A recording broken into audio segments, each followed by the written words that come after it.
everybody, what's going on? Welcome to a brand new episode of United in Strength. Mike Alexander, certified personal trainer, nutrition coach, and hard gainer expert extraordinaire here. Welcome to a new episode, like I just said. And before we get any further, make sure if you enjoy what you watch to hit the thumbs up on this episode here, and make sure you hit the subscribe button, and make sure you hit the notification bell too, so you get notifications for when I make more videos. So this is gonna be a bit of a different article, different video slash article. It's about a topic I don't normally discuss. This is gonna probably be more of an opinion piece than anything else. So I'd like to use this opportunity to congratulate the one and the only Dexter Jackson on his recent retirement following last month's 2020 Mr. Olympia contest, which saw the coronation of Big Ramy as the new Mr. Olympia. After 21 years, multiple Arnold Classic championships, multiple top placings in several Mr. Olympias over the years, and of course his long-deserved 2008 Mr. O win, it was time for the Blade to call it a day.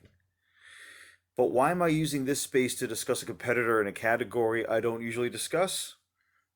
Because his physique offered the one component that his rivals during his heyday didn't bring: consistency. So it was the fall of 2008. The Mass Monsters were the most popular bodybuilders going back to the early 90s. You know who I'm talking about. I'm not naming names. These guys set the bar pretty high in terms of size and conditioning, okay, but they also set the bar pretty damn low, in my opinion at least, in terms of symmetry, taking away any kind of balance. Balance. While I've never tried my hand at a bodybuilding competition, and I do not have that kind of build to do so, I've always viewed bodybuilding compositions as more of a living art display than a sport. You could even say it's a bit of a male pageant, to be frank. And if you're going to be up there to be judged on your physique, that physique ought to be well proportioned. It should be as lean as it is muscular. So the bubble gut, it boggles my mind that some bodybuilders actually might have won any kind of contest, let alone the Olympia, with that garbage. Okay, you see the picture here? That's gross. And I know I'm insulting I'm a kind of attacking a modern day, bodybuilding god there, but it had to be said. So I was surprised when I read the Mr. Olympia report in Flex magazine in the fall of 2008, where I learned that after years of consistently placing in the top five, Dexter Jackson beat the defending Mr. O, Jay Cutler, to win what would be his sole standout trophy. This win was automatically different from the other Mr. O wins for the better part of the last 2 decades. At just 5 feet and 6 inches and a contest weight of 215 pounds, which is small in comparison considering that the Mass Monsters were the kings here, this was the man to beat a much larger behemoth in Jay. It was pretty damn surreal. But more than that, it was a breath of fresh air for once. Dexter's win over the much larger Jay Cutler, someone who aside from his size had the stereotypical American good looks, gave me hope that just maybe the focus in bodybuilding as a whole would revert back to the aesthetics and symmetry reminiscent of the era that's gone by. In the same way that a wrestler like Bret Hart made wrestling the focal point of the WWF in the early 90s following the Hulk Hogan steroid scandal, just maybe Dexter Jackson could usher in a new era of substance over flash in bodybuilding. Dexter had broken the proverbial glass ceiling after all. Of course, it wasn't to last.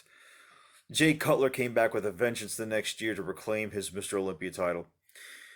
But I still didn't like it, and I didn't care how much leaner Jay Cutler was this time around.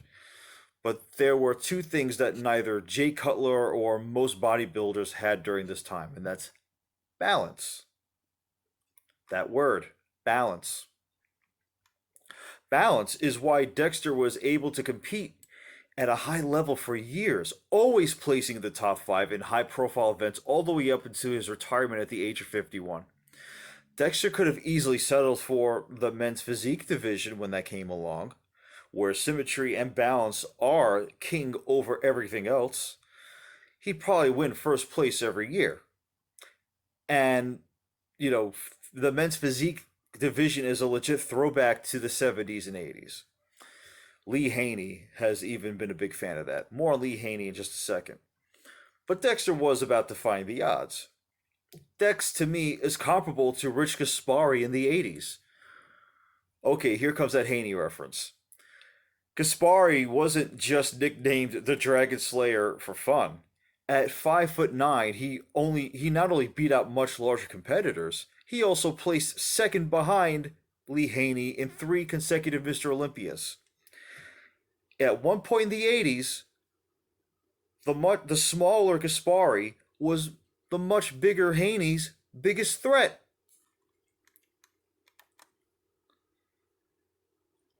Dexter Jackson was a legitimate throwback to the previous era. Why? Because much like those bodybuilders, he returned to the stage at every competition with the same delivery. Every time. His proportions, his low body fat.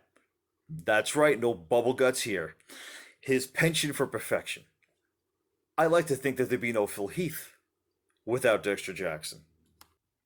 So, what can we learn from the illustrious career of the Blade? That the best path to success sometimes is the road less traveled, to kind of quote Robert Frost for a second. That all it takes sometimes is your own individuality to break the glass ceiling, thus giving others like you a chance. Dexter Jackson's legacy from here on in will be that in a world filled with mass monsters, a true total package broke the mold and reminded everybody about all of what's supposed to be good about bodybuilding as not just a sport, but as a spectacle. And for that, Dexter, I personally say thank you. I hope you enjoyed this different episode. Episode, it's a little different from what I normally do. If you like what you read, heard, what you saw, hit the thumbs up. Show this to all your friends. Let's help my channel grow. I am available for one-to-one personal training at the legendary Strong and Shapely Gym in East Rutherford, New Jersey. I'm also available for online coaching as well as at-home training. I will come to your home if you feel safe with that. I hope to hear from you soon. Until next time.